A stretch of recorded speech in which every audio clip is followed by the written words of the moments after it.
Poštovani gledatelji, dobrodošli u N1 DISinfo. Ovog rujna u Dubrovniku su se okupili stručnjaci za borbu protiv dezinformacija. U idućim minutama razgovarat ćemo sa nekima od njih kako su se iz europskog demokratskog okružja neki od trendova dezinformacija prelili i u hrvatski javni i medijski prostor, kako se protiv takvog upliva dezinformacija boriti i možemo li u tome biti uspješni.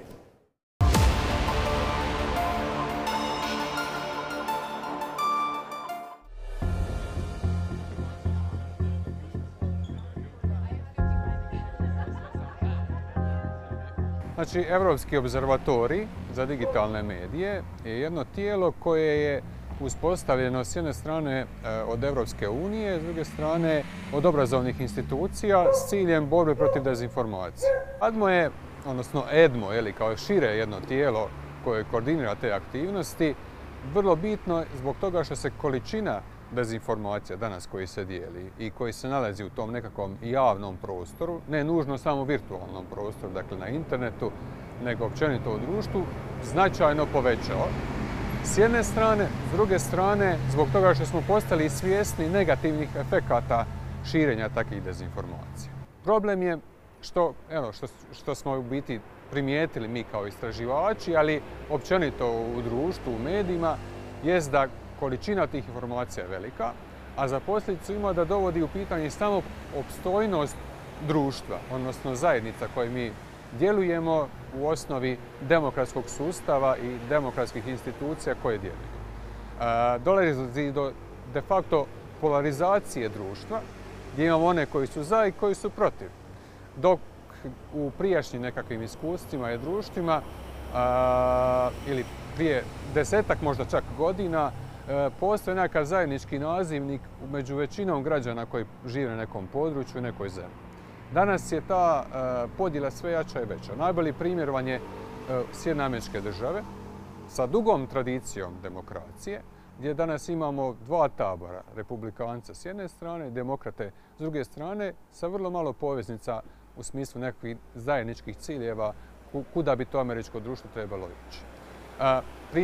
Primjere smo vidjeli dakle i kod Brexita, gdje je Velika Britanija istupila iz Europske unije, ne nužno temeljem nekakve racionalne odluke, nego upravo manipulacijom informacijama o tome što Europska unija u biti radi za britansko društvo, odnosno britansku državu.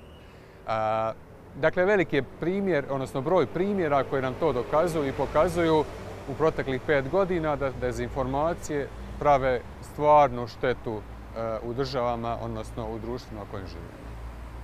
Dezinformacije naravno nisu zaobišle ni Hrvatsku, niti cijelu regiju.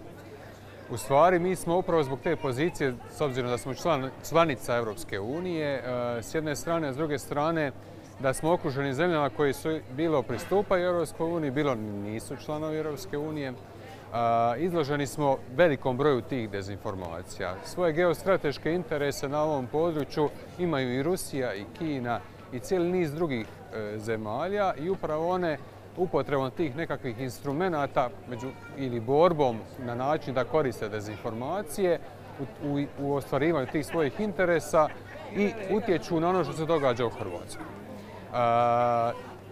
Postoji jako veliki broj primjera koji nam upravo to pokazuju i dokazuju da taj problem dezinformacija je sveprisutan.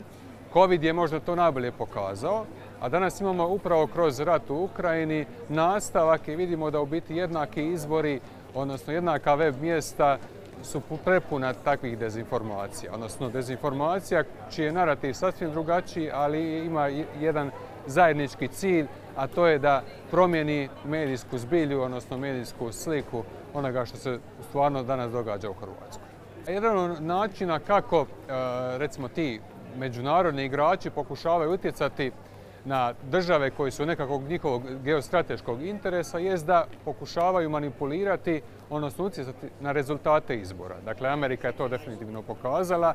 Tako će biti situacija danas s izborima, odnosno sljedeće godine s izborima u Hrvatskoj. Bez obzira je li riječ o europskim izborima ili riječ o našim parlamentarnim izborima.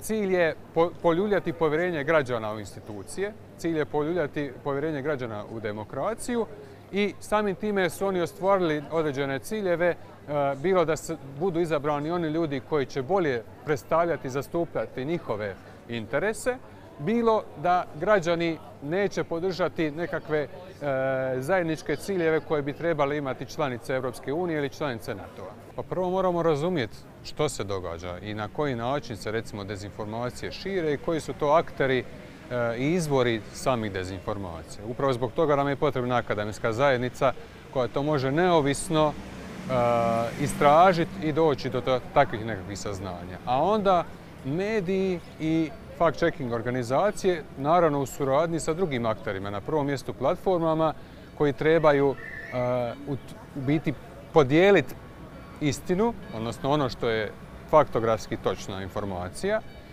s jedne strane, a s druge strane eliminirati one potencijalne izvore koji su posvećeni dijeljenju samih dezinformacija, pogotovo oni koji to rade upravo da bi napravili neku određenu štetu, bilo pojedincima, bilo zajednici, društvu, političkim institucijama ili sl. Ogroman je problem što kad, pogotovo u društvima kao što je naše, imamo nisko povjerenje u institucije, znači državne vlasti primjerice. I recimo da vam se tom borbom bavi MUP ili da vam se tom borbom, odnosno policija, da se bavi neka slična agencija, ministarstvo, to bi bio još veći, odnosno efekt samog takvih aktivnosti bio dosta neuspješan, mada postoje društva gdje i postoje takve neke organizacije. U Švedskoj recimo postoje agencija koja se bavi upravo tim psihološkim ratovanjem, odnosno psihološkom obranom njihovog društva. Mislim da postojeći model koji je definiran kroz EDMO je jedan pravi odgovor za takav problem, ali konačan odgovor jesmo bili uspješni ili ne, znaćemo nakon sljedećih izbora, odnosno izbora sljedeće godine.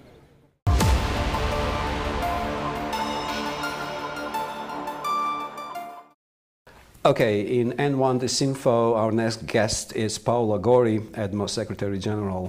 Paola, thanks for joining us on N1 DISinfo show. So, shortly, what is EDMO for you and why was it established? So EDMO stands for European Digital Media Observatory, and the idea is to bring together experts with different expertise to work together towards a solution against disinformation. Indeed, when it's about disinformation, there's not just one single solution. You have to have different actors involved. So we have the fact-checkers, the media literacy experts, the researchers, the media community. We also talk, of course, to platforms and so on. I often mention one example, like even within one single category, like the academics, you need the different disciplines. For example, we go nowhere if we don't have the neuroscientists that tell us that when you are emotionally angry or frustrated, you share more irrational in your line. I often bring this example because it clearly shows how much different expertises are needed to tackle this issue. Are Europeans aware that ADMA exists and working such an important role? I guess some Europeans are. Probably we really hope to get a broader reach, also because our mission is grounded around citizens, in the sense that if a citizen gets informed correctly, he or she can make informed decisions, which is very important, of course, in times of elections, but also in many other situations. So clearly the citizens are at the heart of our work. We work for the citizens, and our mandate now is precisely to be known even more in the whole EU community. ADMA is doing almost all around Europe, and we are all different experience, different past, different politics. In that kind of overview, what are you considering as the biggest challenge in terms of fighting of disinformation? I think the biggest challenge is also our biggest strength, in the sense that clearly, as you rightly said, the local dimension plays a very important role in how disinformation is produced, how it is spread, but also the impact it has. However, being united and being together helps us, because let me just mention an example. We see it now with the war in Ukraine. Many disinformation narratives, they enter from the East, and our colleagues in the East, they inform the fact-checking community in the other countries that are then ready to, let's say, detect immediately those narratives and debunk them immediately. So you see there are challenges, of course, because we are all different, because disinformation spreads differently, but we can also work together, actually jointly, to really have a rapid response, and also to share best practices. This is really fundamental. How we succeeding to do that? You know, looking at the fact checkers in different countries, sometimes they're under the heavy attack from, you know, some kind of different groups or organizations, especially targeting the people who are fact checking, you know, putting a lot of pressure, you know, especially on the social media. What we can do, is there any way that we could support that fact checkers? Should we put a lot of efforts? Should we giving some kind of strength? Should we talk more in the media? Should politicians do more to protect that fact checkings? I mean, I think 15 years ago no one was talking about fact checkers. Now everybody is talking, rightly so, about fact checkers. And the work they are doing is really crucial. Of course, you can debate on the impact. In some cases the impact is very important, in others it is less. But the work they are doing is important, and we have to protect the work that the fact checkers are doing. I often, when I see the comments also online from some citizens, I often repeat also to the people I talk to, there are facts and there are opinions. And opinions are just interpretation of facts. It's a different story. And the fact checkers, they look at the facts. And what they do very professionally and think very strategically is, if you read a fact-checking article, you can go through the story. So the facts are really, you can touch them, you can see them, because there are the links to a given, I don't know, statement or to a given report. So they are not there to convince anybody, they're just there to show the facts. And this is really key nowadays, considering that opinions and facts are somehow, if you want, mixed and also misinterpreted. Online, but also I would say offline. When we're talking about that fact-checking, is that one of the challenges that we are facing, especially right now, with all those experience, you know, from pandemic, then, you know, we have a war in Europe, you know, and then we are facing European election. Do you think, or do you considering that time right now is especially important for you know, fighting the disinformation? It is. Actually, I think that the pandemic showed clearly that disinformation is not only about elections, it's way more. And indeed, the fight against disinformation is very important precisely because it's not only about elections. The risk is that in the future we don't get to know what is a fact and what is not. Yes. So it might actually apply to many other fields, and we see it already, for example, on climate change, with climate change denialism and so on. So clearly, tackling disinformation is a fundamental action right now, and will be continuing in the future. At the end, we are always talking that, you know, the young people are the future of the European Union, and, you know, in any particular country. Our young people are aware of, you know, EDMO. Do you think that we should be, you know, much more worried about the young people and, you know, the future of European Union in the way that young people feeling what's going on, and, you know, how much they are, you know, target for those disinformation and attack on the different countries, especially in the Eastern European countries? I have to say I'm quite positive, and I tell you why. The first thing is I met many schools and I was surprised by actually both the level of awareness, but also not only awareness on the political situation and so on, but also on how the platform work and how actually to interact with content that they find online. They are quite skeptical, and they know that they cannot trust everything, that they have a trust issue in institutions and in the media and so on. So I was quite surprised. Then there is another element which I think is important. You cannot have denialism of, for example, climate change among that generation. So the moment they see this information on climate change, there is a bell that rings and says, okay, I'm facing something weird here. So I think that clearly this is a generation which will actually have a positive approach and will be more skilled and also more aware about how to actually fight against this information and not get into this trap. But do we succeed with that? Because, you know, especially when you mentioned the young people and the green politics in Wentemo, you know, with the war in Ukraine, you know, many things change, you know, many plans of the green energy has been changed. Yeah. Do we actually, you know, getting off, you know, of some plans, especially for the young people in terms of green politics, shutting down the, you know, some, you know, really, you know, parts of Europe when there are, you know, many of those old technology has been producing a lot of, you know, CEO and, you know, many others that has been worried that European Union has not been doing enough for the green politics, especially among the young people? Well, I don't think I have the answer, honestly. I think if I were a young guy right now, probably I would have these questions. I would question myself, it's a war more worse than a safe planet. But this shows the complexity of our reality. I mean, this is really something you get when you get adults, that sometimes there are compromises, that sometimes you don't have really the perfect solution, but you have to fight on different fronts if you want. No? So I think this is part of just growing and trying to understand that reality is more complex than what you think when you're young people. From your own perspective, what do you considering will be the biggest challenge, you know, before the European election? Well, that's a tough question, honestly. Of course, I mean, if you look towards elections, disinformation is going to be a challenge, not only on the content of what politicians will say, but unfortunately, as we saw also locally in other elections, on the procedures to vote. So we see already disinformation on how to vote, which can impact, of course. But let me also say that the other challenge is trust. Trust in the institutions and in the media. There are data showing that trust in politics is kind of going down, and by consequence in elections. So I really hope that we gain again this trust. And I think the European Union did a lot in the last years to gain that trust again. I really hope that we will have many citizens going to vote. It's really important. It's about our future, our present, and so it's really key. Thank you very much. Thank you very much.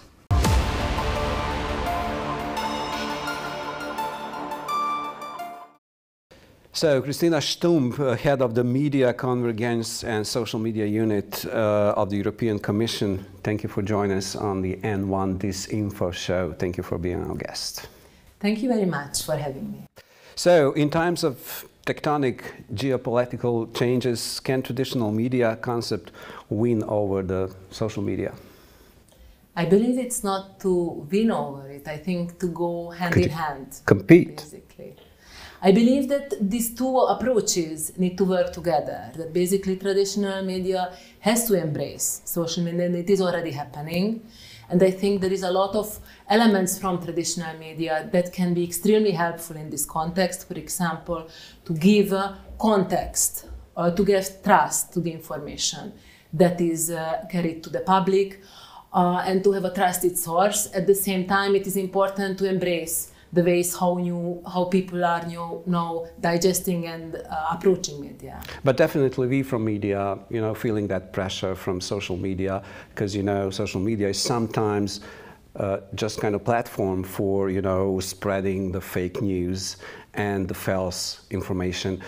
Basically, what we can do in, you know, fight and combat that disinformation, not just in the social media, but, you know, general in context of politics, media, landscape? I believe that there are several very good instruments that can help, basically to help also the public to better deal with this very rich but also very confusing and often in the environment where there is a lot of falsehoods out there.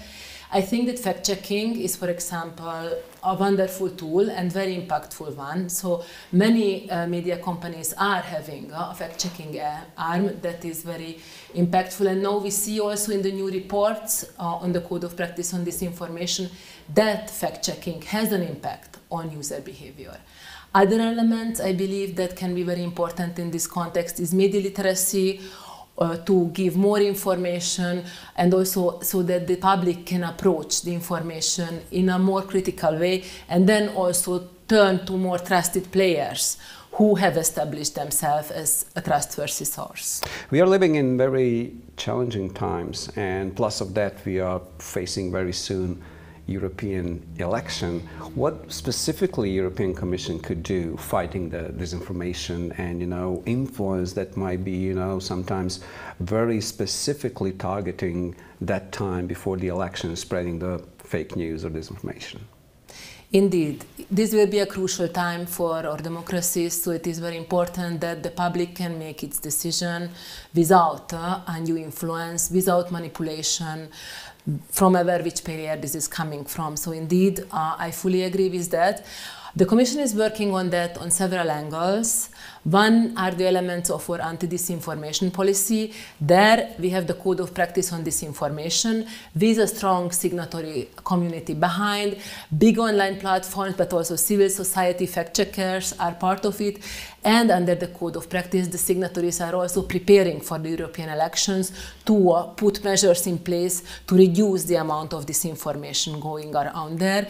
Then another very important element here is the European Digital Media Observatory, with fact-checkers, media literacy practitioners, researchers, and they are also putting together a task force ahead of the elections so that they can also contribute to create a safer environment. And also the Commission is, the European institutions are having several other initiatives apart from EDMO, apart from the code, to also support the media literacy activities and to give more support to these players who are actually playing a very important role in reducing disinformation. One of the big role is a big tech company, and there is a lot of discussion, should we regulate the big tech, the way we should regulate the big tech. And the fact is that people are, getting a lot of information from the big tech companies, should we regulate it, and what we could do to, actually trying to have, the social networks free, and on the other hand, having escape, the possibility that, that big tech companies and social networks should be used as platforms for, influencing people on the way that they try to, offering the false information or disinformation. That is very important that you mentioned. This regulation needs to be there, and actually the good news that it is already there. The Digital Services Act has been passed and it's now also in force. So we have in Europe a pioneering worldwide new framework to deal with the big tech. And how to deal with it? Again, this is in a way not to censor the content, just the contrary. It is actually to show that basically big tech has to take the responsibility that it has, and that's why the Digital Services Act is introducing risk mitigation obligations for several areas, including to fight disinformation. Did they take the responsibilities? Well, that is to be seen in the upcoming period when the enforcement will be happening once the Digital Services Act is enforced, and they will have no choice. We have a regulatory framework, and if they want to be present and operate in Europe, they will have to comply. They don't have a choice.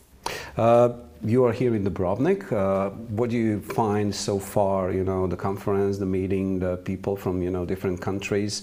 We are all facing the same problem, but, do you feel that there is some kind of different approach, and how much important is to meet and talk about the difference of, societies, different of cultures, different of politics, in the same time fighting the disinformation and, trying to living is, some kind of democratic society?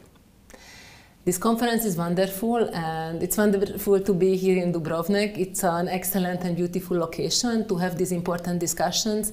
And indeed, as you put it, while disinformation is a challenge for all the countries, just to remind, we are speaking here about the European Digital Media Observatory that is now present with hubs in the entire EU.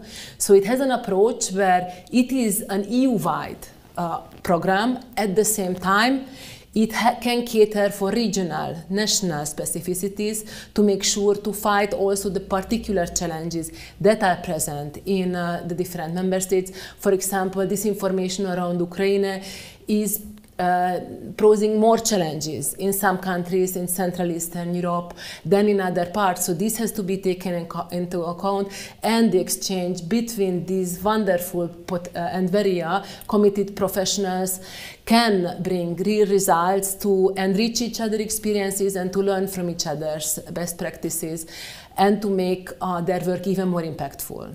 Thank you very much. Thanks a lot for having me.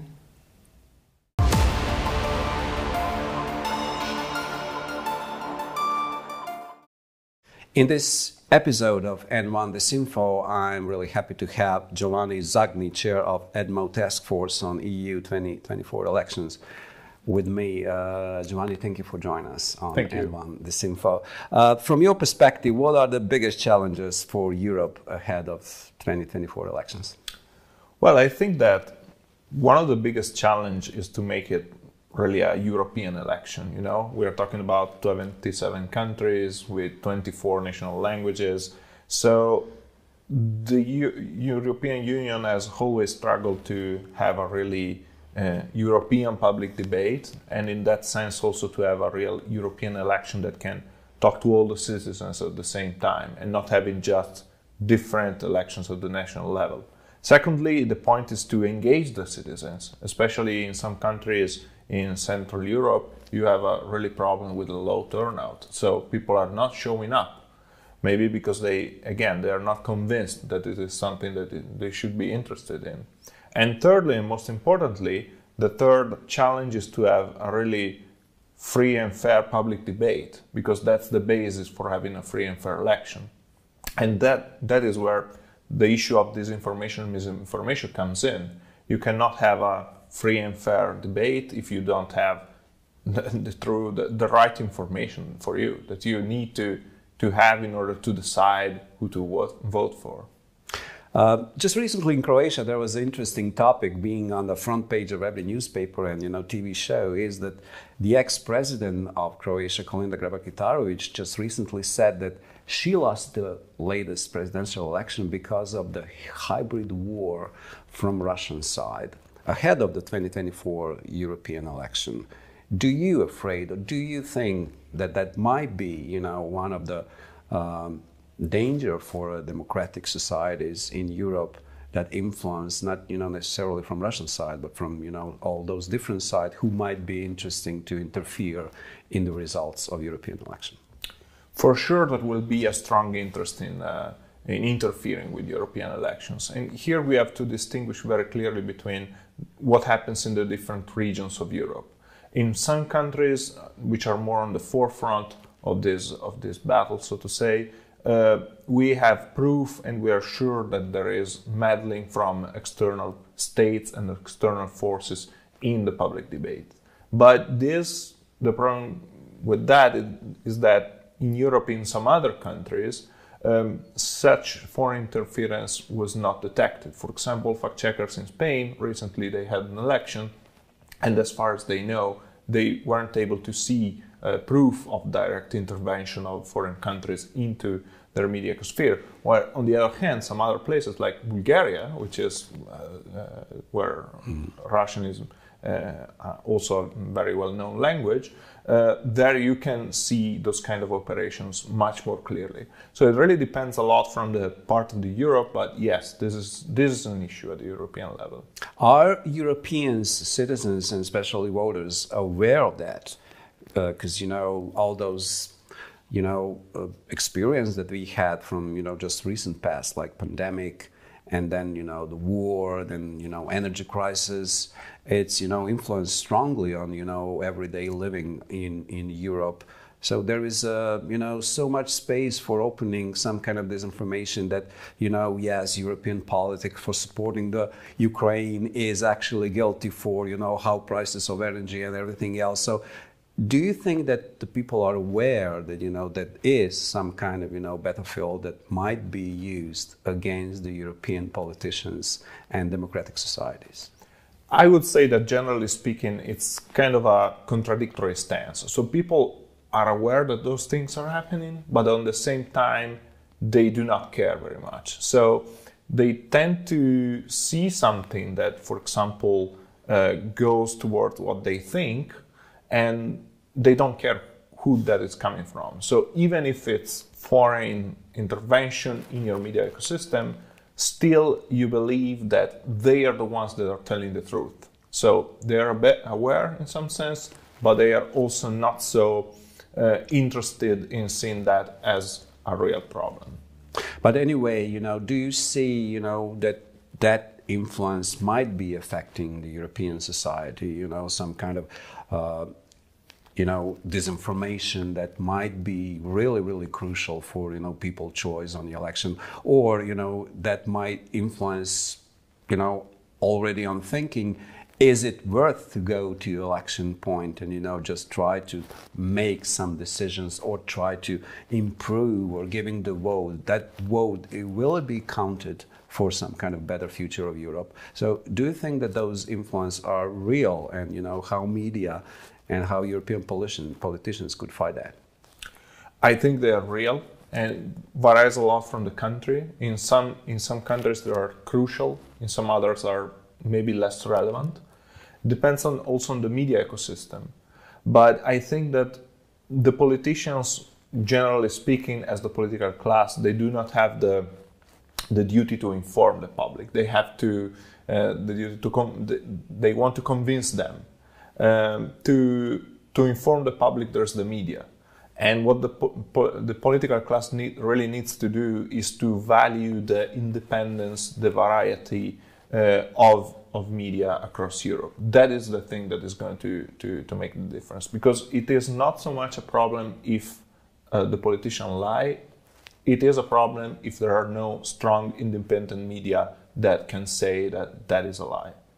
When you mention strong independent media, there is a lot of questions, and it's always questions: do people believe in some media as we know because of the influence from the social networks and many other sources?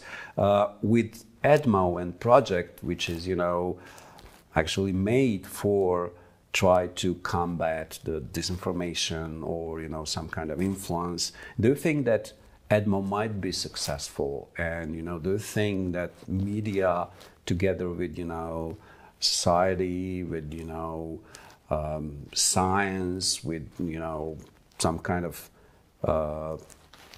pressure from public might be really influential and make some fact-checking things really useful for the people to distinguish what is good and what is bad? I think that projects such as EDMO are important in putting together the best examples and the best practices. So EDMO in itself does not do fact-checking and does not, let's say, judge if some content is good or not, but what it tries to do is to put together what the best that we can find in the different countries across Europe and to propose that to the public, to the policymakers, to the media, and then it's up to them if they want to pick that up. I'm really confident that what we are doing is a good job. Now the big effort that we're going to do in the next few months is to try to communicate that better to the public, and occasions such as this are really useful for us to explain what we are doing and what we aim to, especially for next year when there will be the European elections in 2024. So do you think that, really like media might be successful, combating the disinformation and, some kind of fake news? Is it going to be strong enough in that battle, from all those different pressure that coming from some special groups, some kind of, populistic, groups and politicians? Sure. Together with the social media, could we get that battle won? We have to believe that this is a battle that we can win. We cannot see the future. We cannot be sure about what is going to happen. We can see that in big moments of crisis, there was a strong reaction by the European public opinion. So in terms of the pandemic, the war in Ukraine, there was a reaction. We don't have to only look at the bad things that are going on in our media ecosystem, but also at the positive examples. And we have to stay positive and believe that it is really possible to make a difference. And then time will tell. We are ahead of the European 2024 election. What do you think that might be the biggest challenge? Well, I think that the main challenge for the next elections will be that they risk to be just a sum of the national issues, the national political issues of choice in each singular country. So, for example, in Italy, they tend to be not very much about where Europe wants to go, what are the issues at stake, but they tend to be super focused on what's going on in your country. And that is really something that is keeping back the possibility to reform the union, to bring real change, because at the end of the day, also the political mandate for the people that go to the parliament is not so strong to change things from within, because there haven't been such big discussion inside their countries about what they want to do once they get to Brussels or Strasbourg. And at the end, we always said that, the young people are future, in our countries and, European future. Do you think that young people will be willing to go and vote and, take those responsibility for the future of Europe? Here we have the serious problem that generally speaking, Europe is an old continent. So really also for the politicians, it is not a winning strategy to appeal to the young, because the young are simply not as many. So they usually are the ones that put in the passion into politics, that have often radical ideas that really want to change.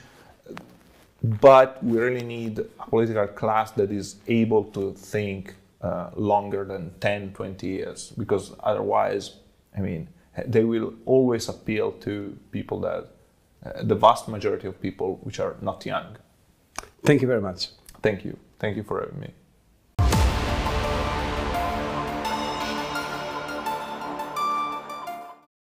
In the second episode of N1 DISinfo, my distinguished guest is Peter Kreko, Political Capital Institute, Hungarian hub for fighting disinformation. Peter, thank you for joining us on Thanks a lot for the opportunity. So basically, Hungary is one of the probably best case studio in which disinformation playing a big role in everyday politics. So how do you assess Hungarian political and media situation right now? Yes, I would say that as disinformation experts, we are not afraid that we will lose the topic and that it will disappear overnight. I do think that Hungary is a quite special case within the European Union. I would say this is the only what Sergei Guriev and Daniel Treisman, two brilliant authors, call informational autocracy. A country that is not democracy anymore, but it's not oppressive as the classical dictatorships. You don't need political imprisonments. You don't need violent crackdown on protests. You don't need arresting journalists like happens in Russia or Turkey, and that's an important difference, but you just need to manipulate the information well.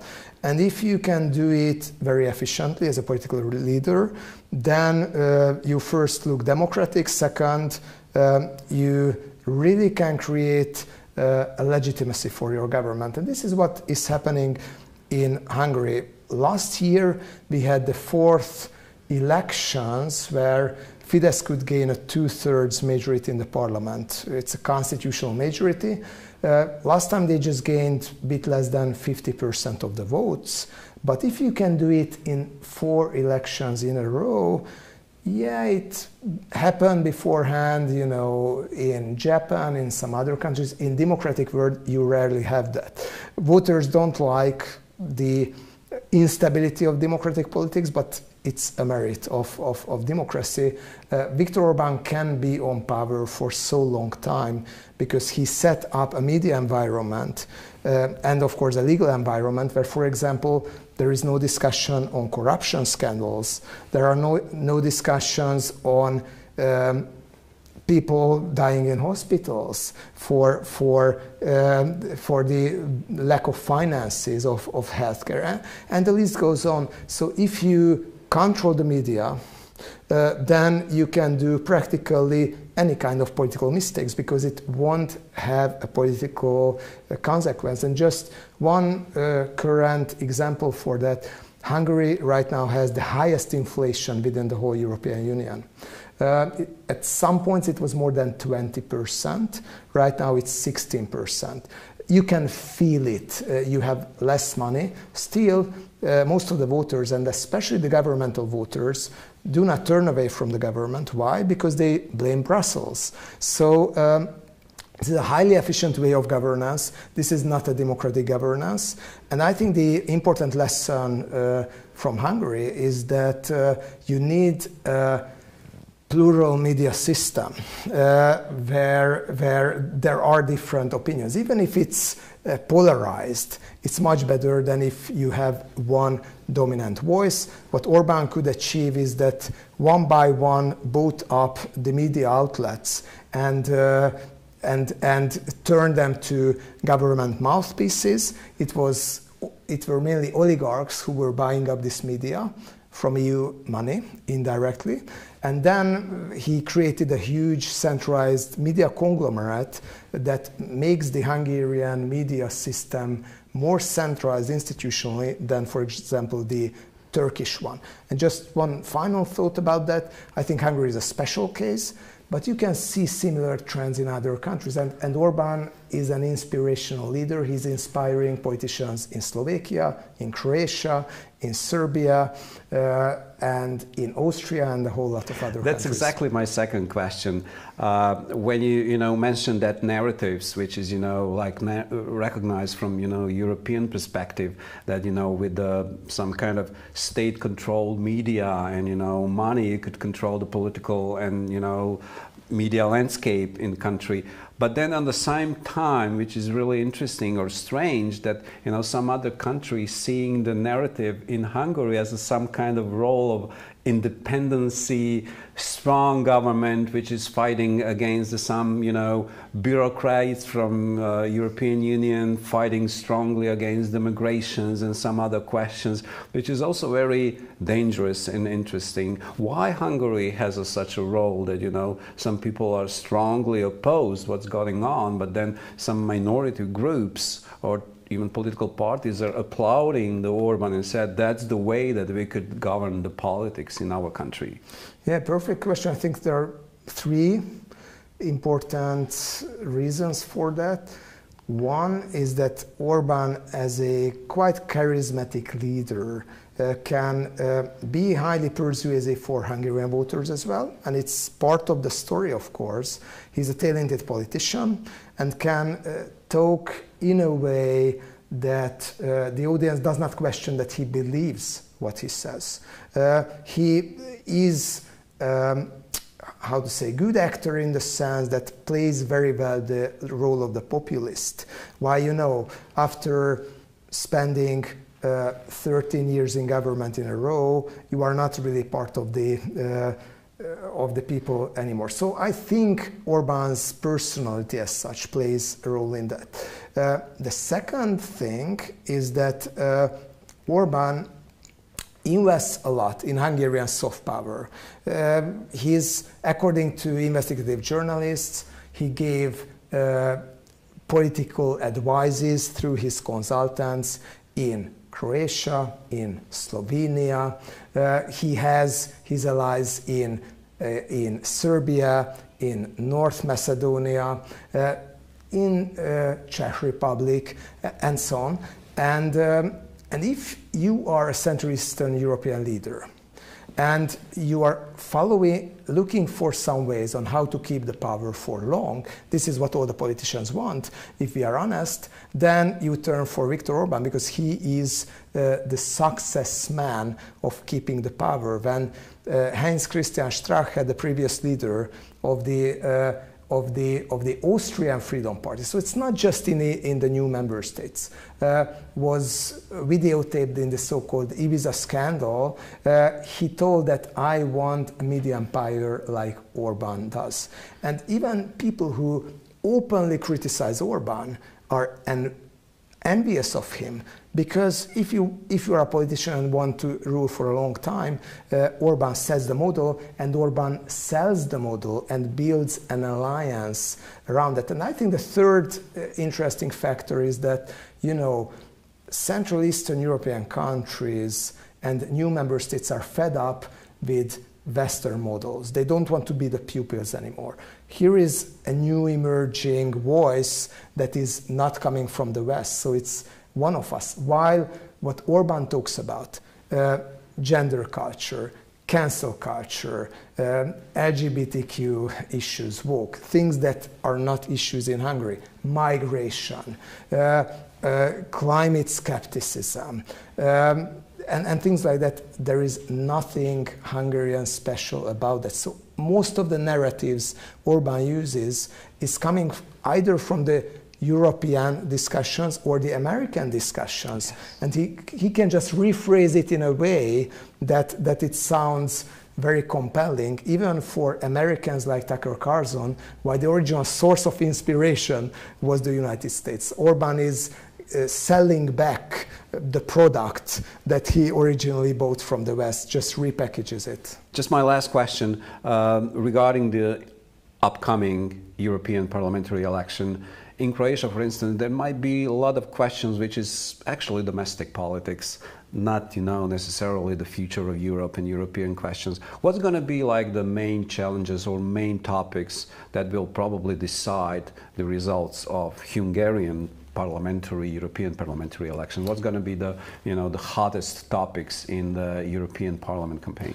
We have just discussed it with the colleagues in the European EDMO network. And the interesting finding for all of us was that the topics are pretty much the same everywhere.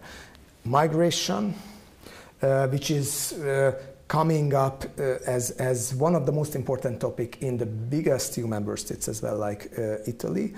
LGBTQ and gender issues and traditional family policies. Climate skepticism, or I would rather rephrase that, this kind of resistance of too much emphasis on reducing consumption if it goes against personal freedoms or economic growth. And the fourth one is mainly the economic situation of the European Union that is mostly connected to the war in Ukraine. And this is a topic that at the very beginning gave optimism to many observers, including me, when in countries like Austria, you could see that the majority of the public opinion is supporting the sanctions and Ukraine and so on, and it starts to erode. So I usually say that when we have these apocalyptic visions about the European parliamentary election, it's always an exaggeration. There are a lot of countries, there are balances, and the extremes cannot really take over the power. But this time, the radical right can really raise its electoral mandate, and the radical right is not fringe anymore. So when the Prime Minister of Italy will lead the most powerful Eurosceptic group, and most probably Orbán will be part of this group. The Polish government is part of this group.